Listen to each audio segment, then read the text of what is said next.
पप्पा सत्याचे जी महत्व सांगा. बाळा, जीवनामध्ये सत्याचं अतिशय महत्त्व आहे. आपल्या शास्त्रांनी सुद्धा सांगितलं आहे, सत्य परमो धर्म. म्हणजे सत्य काय आहे तर परमधर्म आहे. आणि सत्याच्या मार्गाने चालताना अनेकदा अडचणी येतात, संकटे येतात. अनेकदा आपल्याला असं वाटतंय की सत्याचा मार्ग हा कठीण आहे, परंतु अंततः सत्याच्या मार्गाने जाऊनच विजय प्राप्त होऊ शकतो.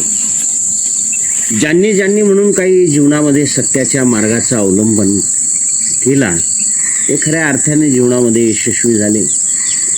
राजा हरिश्चंद्राचं उदाहरण तू घे.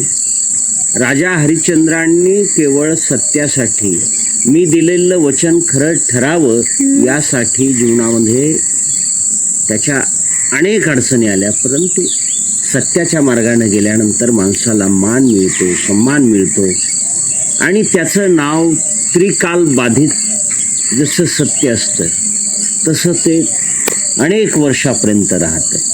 तर आपण सत्याच्या मार्गाने चाललं पाहिजे. सत्याचा हा मार्ग आहे, तो कठीण वाटत असला तरी तुमचं व्यक्तिमत्व त्यामुळे उजळून निघते.